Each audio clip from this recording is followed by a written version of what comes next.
বাবজি ভাইরা, মা বোনেরা, আজকে আপনারা কোন জায়গায় বসে আছেন? বাজারে বসে আছেন। কোন বাজার? আলু বেগুন তরি তরকারির বাজার না, এটা হচ্ছে আখিরাতের বাজার। জোরে বলুন সুবহানাল্লাহ। এই আখিরাতের বাজারে বসলে পরে আপনার আমল নামাতে নেকি লেখা হবে, গুনাহ ঝরতে থাকবে। যতক্ষণ বসে থাকবেন আল্লাহর রহমত বর্ষিত হবে, আল্লাহর ফেরেশতাগণ আপনার জন্য দোয়া করতে থাকবেন। আপনি যখন এই জালসা শেষ করে নিজের বাড়ি চলে যাবেন, বিছানায় ঘুমিয়ে যাবেন, আল্লাহর ফেরেশতাগণ আল্লাহর দরবারে আরজ করবেন, রব্বে কায়নাত, তোমার বান্দা বান্দিরা জলসা শুনতে এসেছিল, তাদের জন্য তো দোয়া করতেছিলাম, এখন তো তারা নিজের বিছানায় ঘুমিয়ে গেছে, আল্লাহ এখন কি করব? আল্লাহ রব্বে কায়নাত বলেন, এ আমার ফেরেশতাগণ শোনো, কাউরির হয়তো মা ইন্তেকাল করেছে, কাউরির বাবা ইন্তেকাল করেছে, কাউরির ছেলে মেয়ে ইন্তেকাল করেছে, ওই মৃত্যু ব্যক্তির জন্য তুমি দোয়া করতে থাকো। জোরে বলুন সুবহানাল্লাহ। আপনারা ভাগ্যবান না ভাগ্যবান নয়? নিশ্চয় ভাগ্যবান। देखते गुंबदे खजरा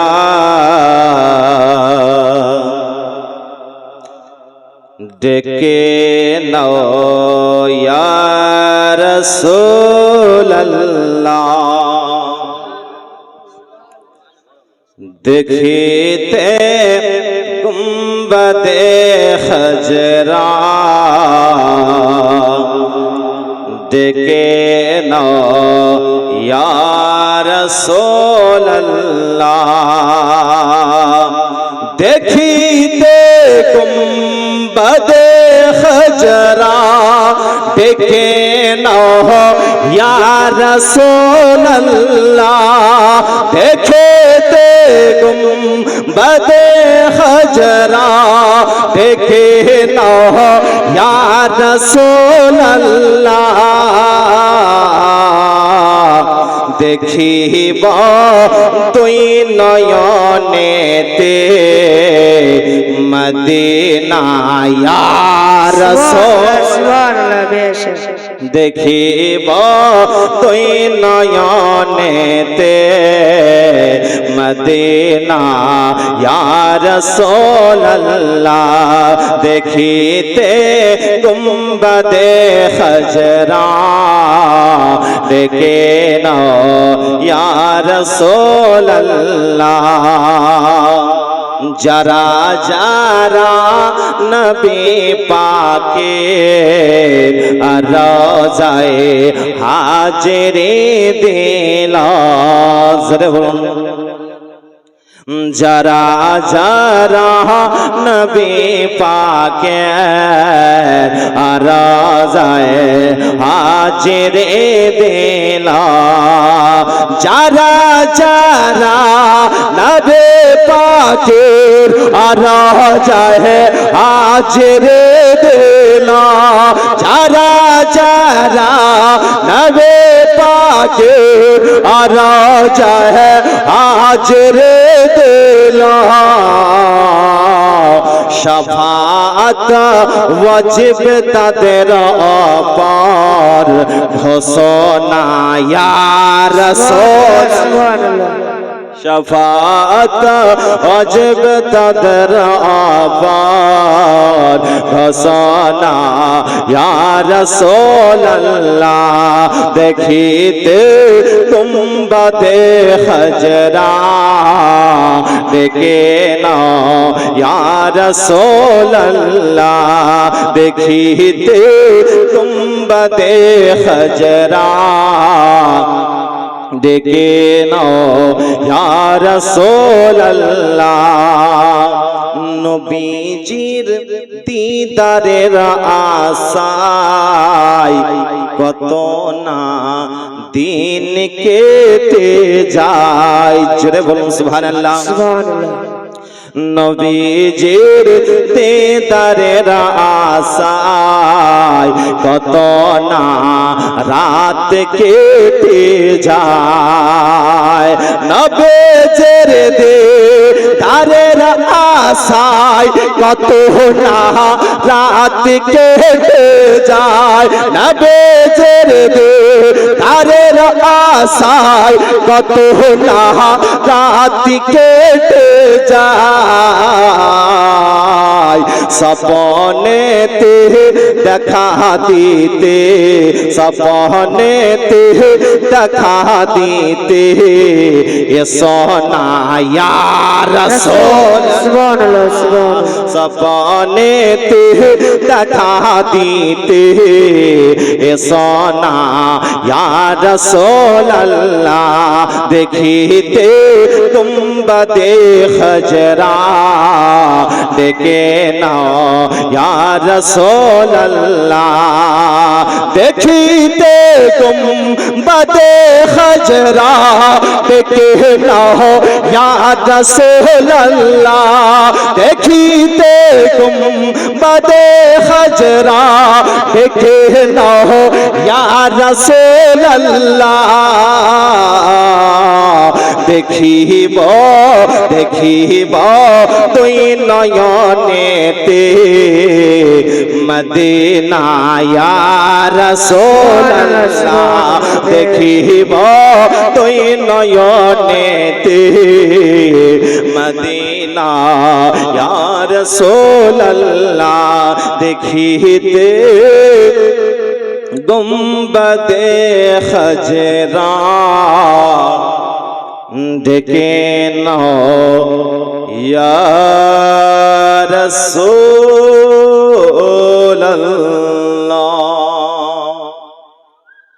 ব্রাদার আয়াত কারিমা তিলাওয়াত করেছি, সেদিকে লক্ষ্য করে কিছু সময় আপনাদেরকে ওয়াজ নসিহত শোনাবো।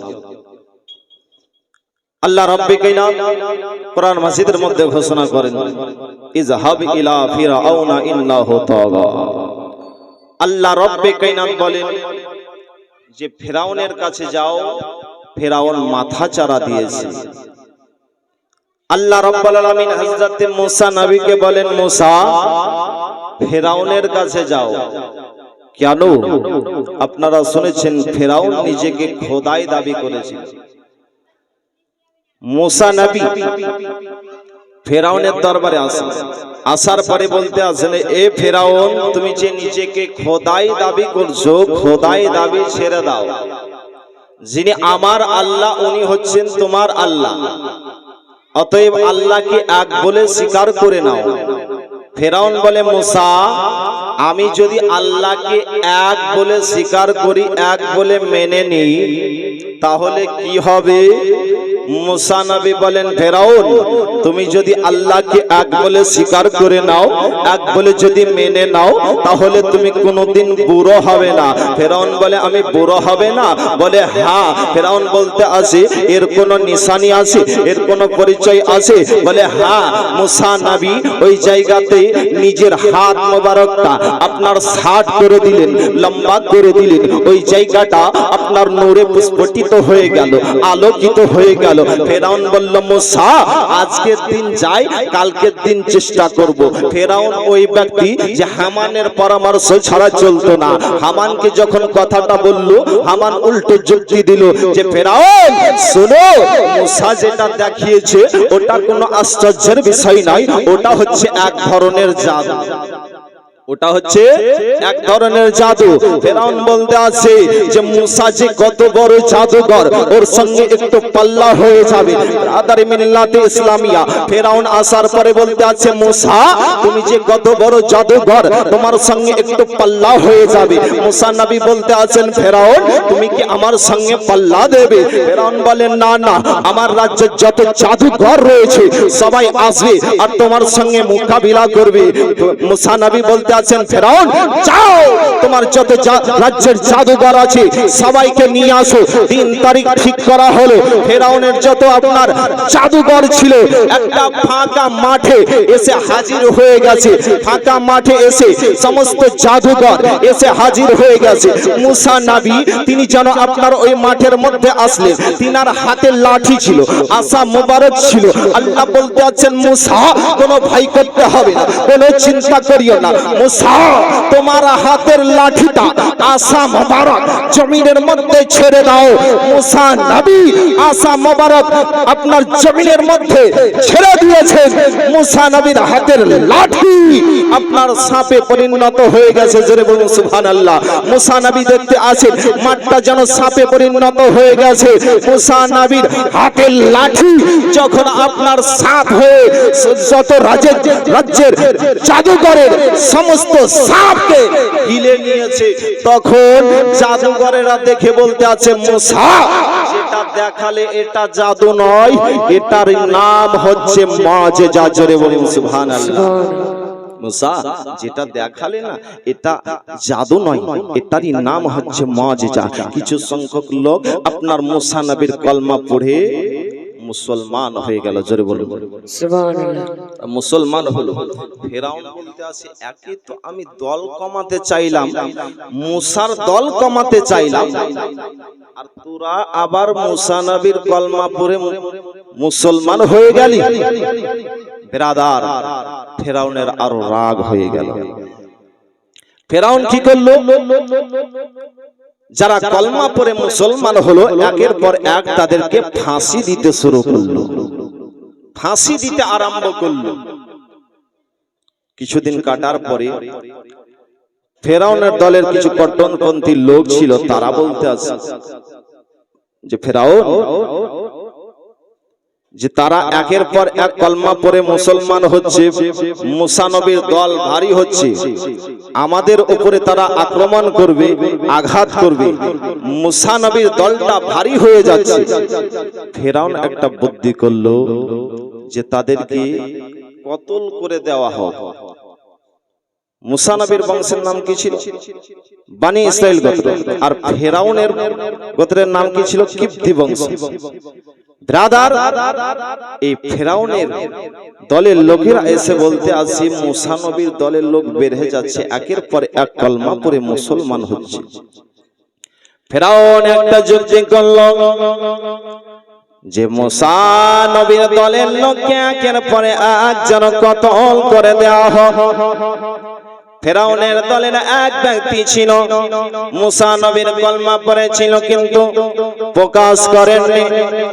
ওই ব্যক্তিকে যেন মুসা নবীর দরবারে এসে হাজির হয়ে গেছেন। হাজির হওয়ার পরে বলতে আছেন হুজুর গো,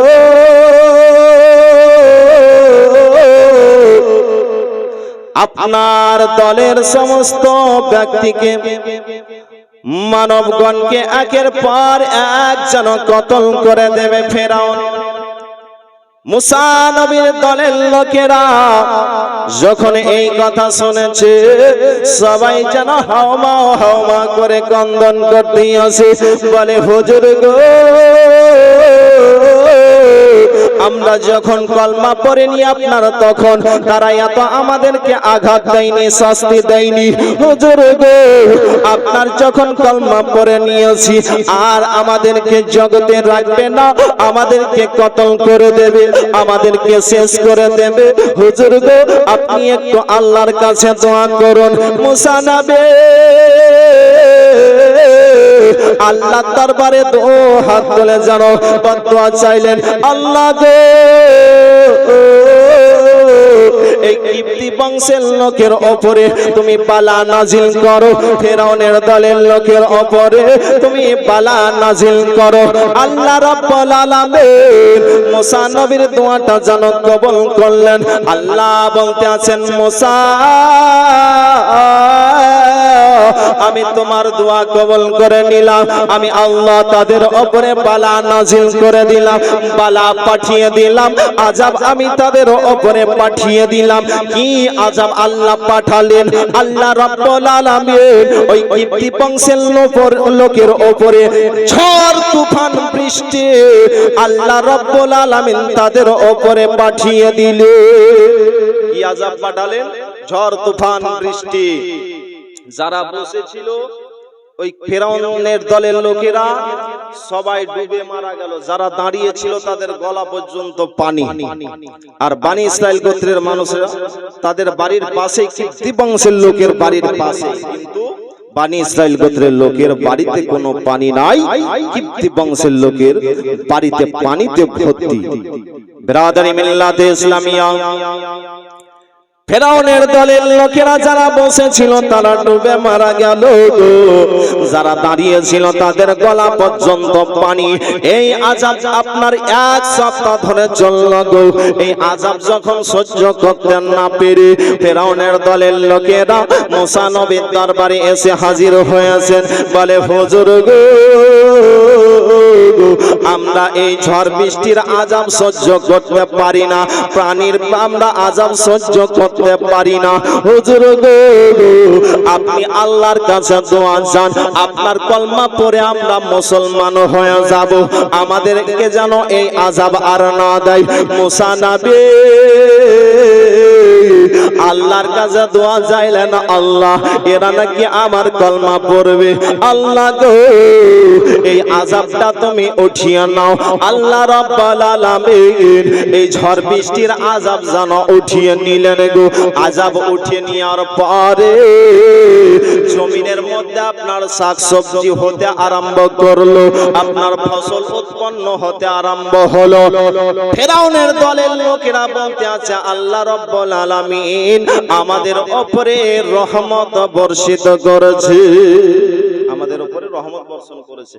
কি আর কলমা পড়বি, কলমা পড়তে হবে, মুসার কলমা পড়ব না। ব্রাদার মুসা নবী জানো সে বলতে আছেন, তোমরা যে কলমা পড়বে বললে, বলেন না আমরা কলমা পড়ব না। মুসা নবী আবার আল্লাহর দরবারে দুহাত তুলে দোয়া চাই, আল্লাহ এরা কলমা পড়তে চাইলো কিন্তু কলমা পড়লো না, আল্লাহ এদের উপর আবার তুমি বালা নাজিল করো, আবার তুমি আযাব পাঠিয়ে দাও। আল্লাহ রাব্বুল আলামিন এবার যেন আবার একটা আযাব পাঠালেন, টিড্ডি বলে একটা আযাব পাঠালেন, জুঁয়ের মতন একটা পোকা এসে যেন আপনার ফসলকে খেতে আরম্ভ করলো, গাছপালাকে খেতে আরম্ভ করলো। এমনকি দেওয়ালের মধ্যে যদি কাঁটা পোতা থাকে, কাঁটাটাকেও খেতে আরম্ভ করেছে, জানলা দরজা খেতে আরম্ভ করেছে গো, তাদের শরীরে কামড়াতে আরম্ভ করেছে। ওই কিপ্তি বংশের লোকের ওপরে এত আযাব গো, তাদের শরীরকে খেতে আরম্ভ করেছে। এই আযাব যেন সহ্য করতে পারে না, টিট্টির আযাব সহ্য করতে পারে না, বিছানায় ঘুমাতে যায়, ওই পোকাতে কামড়াতে আরম্ভ করে। আবার দৌড়াতে দৌড়াতে এসে মুসা নবীর দরবারে এসে হাজির হয়ে গেছেন। বলে হুজুর আমরা এই টিট্টির আযাব সহ্য করতে পারি না, আমরা এই আযাব সহ্য করতে পারি না, আল্লাহর কাছে আপনি দোয়া চান যেন এই আযাবটা আমাদের কাছ থেকে উঠিয়া নাই। হুজুর গো আপনার কলমা পড়ে আমরা মুসলমান হব। মুসা নবী আল্লাহর দরবারে দুহাত তুলে দোয়া চাইলেন, আল্লাহ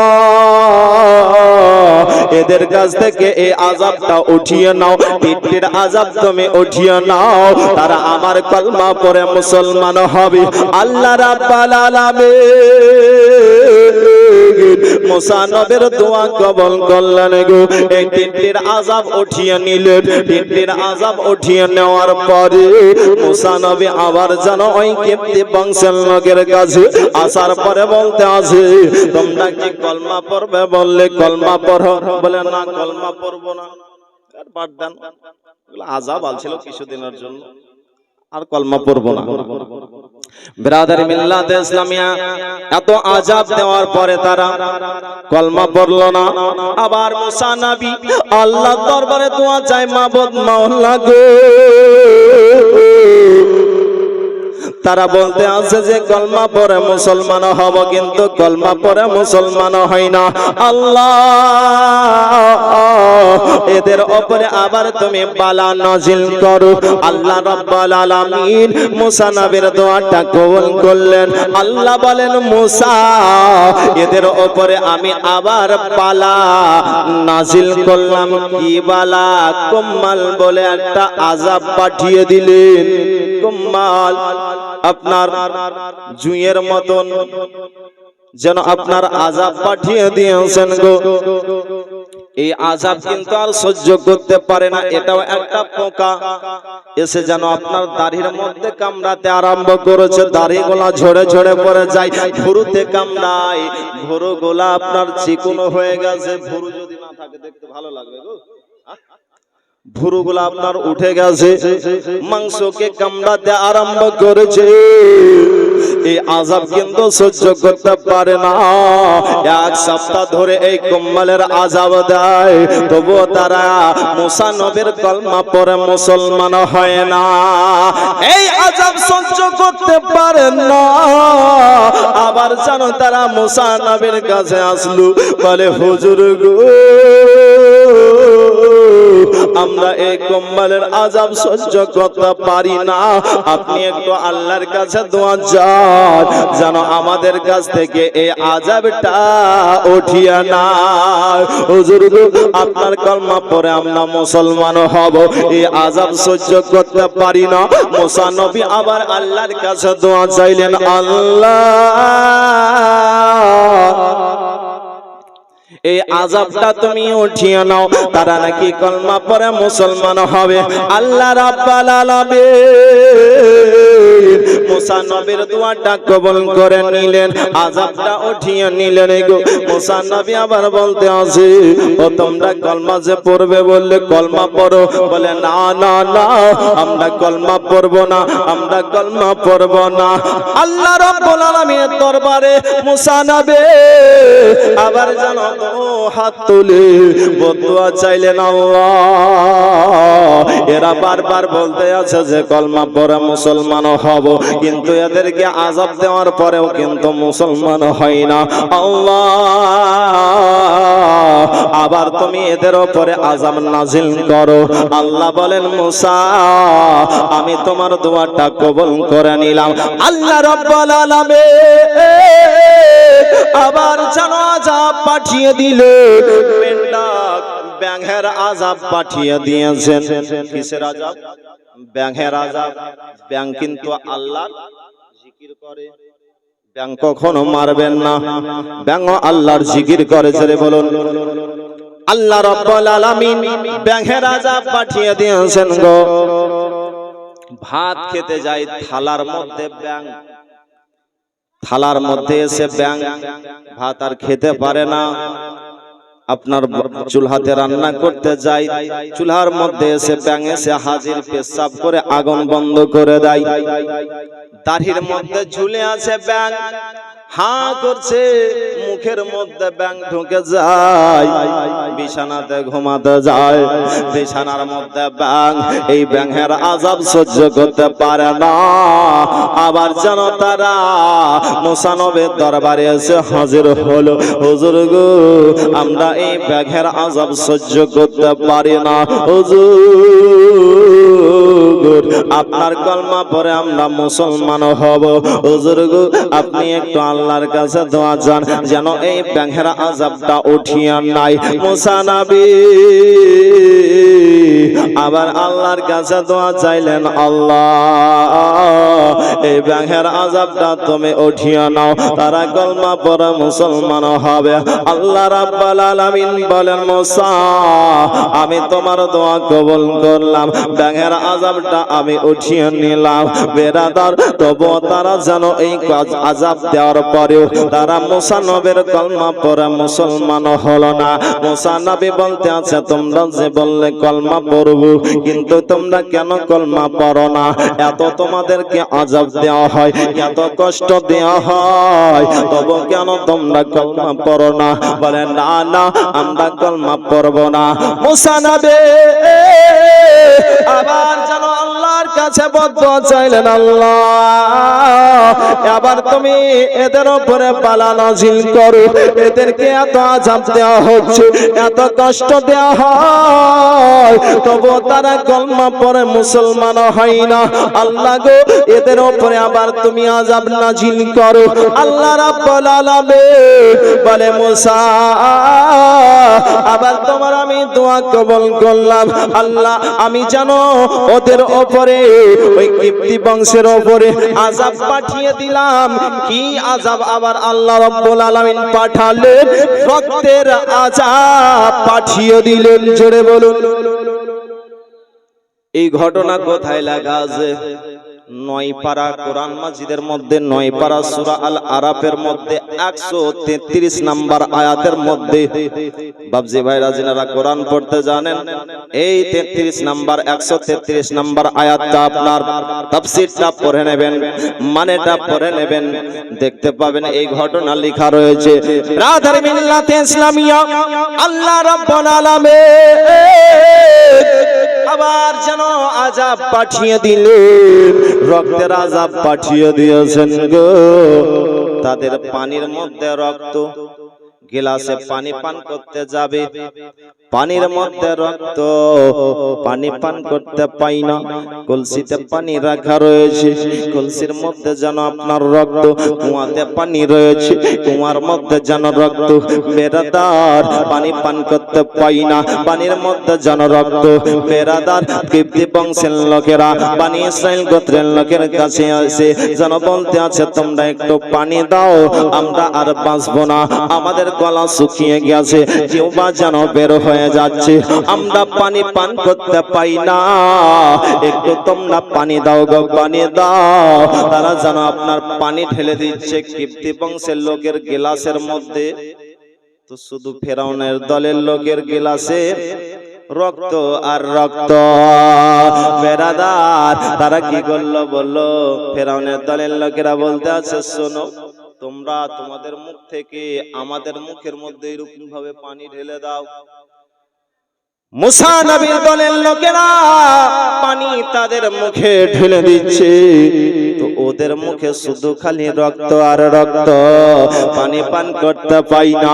আবার জানো তারা বলতে আছে, হুজুর গো, আমরা এই রক্তের আযাব সহ্য করতে পারি না, আপনি একটু আল্লাহর কাছে দোয়া চান, আপনার কালমা পড়ে আমরা মুসলমান হব, এই আযাবটা যেন উঠিয়ে নাই, রক্তের আযাব যেন আমাদের কাছ থেকে উঠিয়া নাই, আমরা পানি পান করতে পাই না, আমাদের জিহ্বা বের হয়ে যাচ্ছে, আমাদের মহিলাদের স্তনের যেন দগ্ধ শুকিয়ে গেছে। হুজুর গো, আপনি একটু দোয়া চান যেন এই রক্তের আযাবটা উঠিয়া নাই। মুসা নবী আল্লাহর দরবারে ফরিয়াদ করতে আরম্ভ করলেন, আল্লাহ, এই রক্তের আযাব তুমি উঠিয়া নাও। আল্লাহ রাব্বুল আলামিন এই রক্তের আযাব উঠিয়ে নিলেন গো। মুসা নবী বলতে আছেন, তোমরা কলমা পড়বে বললে, কিন্তু কলমা পড়ো, কলমা কিন্তু পড়ে না গো, কলমা তারা পড়লো না। ব্রাদার মিল্লাতে ইসলামিয়া এই দৃশ্য দেখে, মুসা নবী এই দৃশ্য দেখে কিছু সংখ্যক মানুষ তারা ভালোবাসতে আরম্ভ করলো গো। আল্লাহ রাব্বুল আলামিনের ওহী নাযিল হলো, ও মুসা, এই মিশর থেকে তুমি রওনা হয়ে যাও, বাইতুল মুকাদ্দাসের দিকে তুমি রওনা হয়ে যাও, তোমার বংশকে সঙ্গে করে নিয়ে রাত্রি বেলায় তুমি রওনা হয়ে যাবে, দিনের বেলায় যেও না, দিনের বেলাতে যদি ফেরাউনের দলের লোকেরা দেখে নাই, তারা যেন পাকড়াও করে নেবে, তোমাদেরকে ধরে নেবে, অতএব তোমরা রাত্রি বেলায় যাবে, কাঁচা রাতে যাবে না, গভীর রাত্রিতে তোমরা জানো এই মিশর ছেড়ে তোমরা বাইতুল মুকাদ্দাসের দিকে রওনা হয়ে যাবে। মুসা নবী তিনার দলের লোকেদেরকে বলতে আছেন, শোনো গো, আজকের রাত্রিতে আমরা আর মিশরে থাকবো না, আমরা মিশর থেকে আমরা বাইতুল মুকাদ্দাসের দিকে রওনা হয়ে যাব, আমরা বাইতুল মুকাদ্দাসের দিকে রওনা হয়ে যাব। যখন আপনার গভীর রাত্রি হয়েছে, তখন তিনার দলের লোককে বলতে আছেন, শোনো গো, তোমরা চলো চলো, এই জায়গাতে আমরা থাকবো না। আল্লাহর ওহী নাযিল হয়েছে, রাত্রি বেলাতে বনি ইসরাইল গোত্রের মানুষগণেরা সবাই যেন আপনার মিশর ছেড়ে রওনা হতে আরম্ভ করেছেন। রাস্তা দিয়ে যেতে যেতে তিনারা যেন রাস্তা ভুলে গেছেন, রাস্তা আর খুঁজে পাচ্ছেন না। মুসা নবীর উপরে ওহী নাযিল হলো, ও মুসা, তোমাদের দলের লোকের মধ্যে কেউ কি জানে যে ইউসুফ নবীর মাজারটা কোথায় রয়েছে? ইউসুফ নবীর মাজারটা কোথায় রয়েছে? মুসা নবী তিনি যেন বলতে আছেন, ও বান্দারা শোনো। তো মুসা নবী বলতে আছেন, তোমরা কেউ কি জানো যে ইউসুফ নবীর মাজারটা কোথায় রয়েছে? এক ব্যক্তি এসে বলতে আছেন, হুজুর একজন মহিলা জানে ইউসুফ নবীর মাজারটা কোথায় রয়েছে। বলে তাকে ডাকো। মুসা নবী বলে, ও আল্লাহর বান্দে, ইউসুফ নবীর মাজারটা কোথায় আছে জানো কি? বলো বলো। বলে হ্যাঁ জানি। বলবো তবে একটা কারণ রয়েছে। বলে কি কারণ? বলো বলো। ওই মহিলাটা বলতে আছেন, হুজুর গো, আপনি জান্নাতে থাকবেন আর আমিও আপনার সঙ্গেও আমি জান্নাতে যেতে চাই।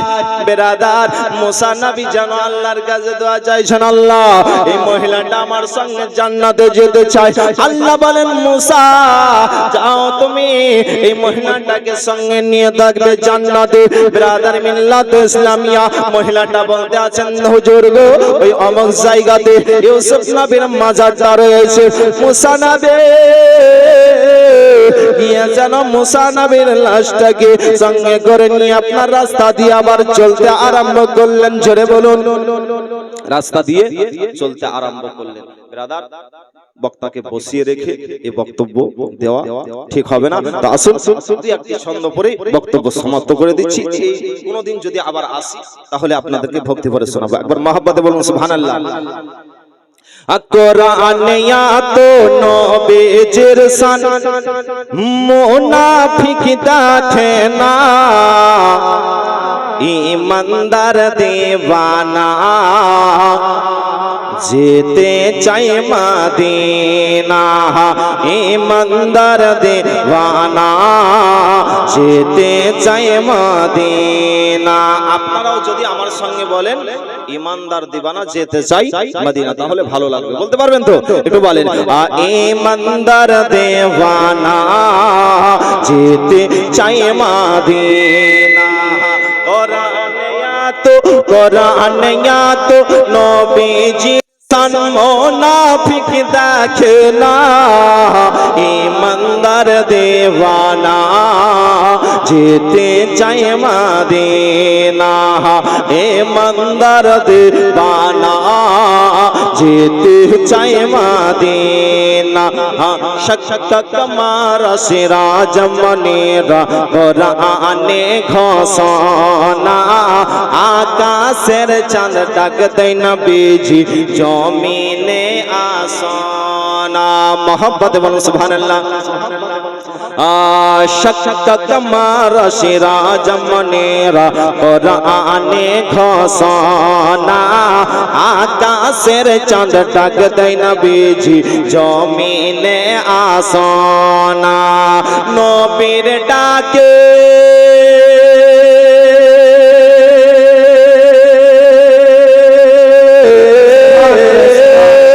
নবীর ডাকে আকাশের চাঁদ, নবীর ডাকে আকাশের চাঁদ টুকরা হয় দুই খানা। সুবহানাল্লাহ সুবহানাল্লাহ। ঈমানদার দিওয়ানা যেতে চাই মদিনা। ঈমানদার দিওয়ানা যেতে চাই মদিনা। খায়বার প্রান্তে আলীর কোলে নবী সাইয়েদেনা, আসর নামাজ কাজা হয়ে যায় নবীকে জাগায় না। জোরে বলুন। খায়বার প্রান্তে আলীর কোলে নবী সাইয়েদেনা, আসর নামাজ কাজা হয়ে যায় নবীকে জাগায় না। ডুবন্ত সূর্য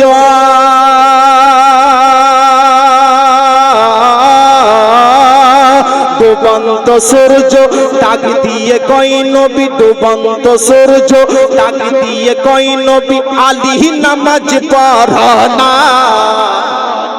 ইমানদার দিওয়ানা যেতে চাই মদিনা ইমানদার দিওয়ানা যেতে চাই মদিনা কোরআন ইয়াত নবীজির শান কোরআন ইয়াত নবীজির শান মুনাফিক দেখে না ইমানদার দিওয়ানা যেতে চাই মদিনা ইমানদার দিওয়ানা যেতে চাই মদিনা ব্রাদার আবার যদি কোনদিন আসি তাহলে আপনাদের শোনাবো ইউটিউবে সার্চ করবেন মাওলানা বাবুল ইসলাম বক্তব্য নাথ পেয়ে যাবেন ব্রাদার এখান থেকে বক্তব্য সমাপ্ত করলাম বলা ভাষার মধ্যে যদি হয়ে থাকে ভুল ত্রুটি আমি ক্ষমা প্রার্থী আসসালামু আলাইকুম ওয়া রাহমাতুল্লাহি ওয়া বারাকাতুহু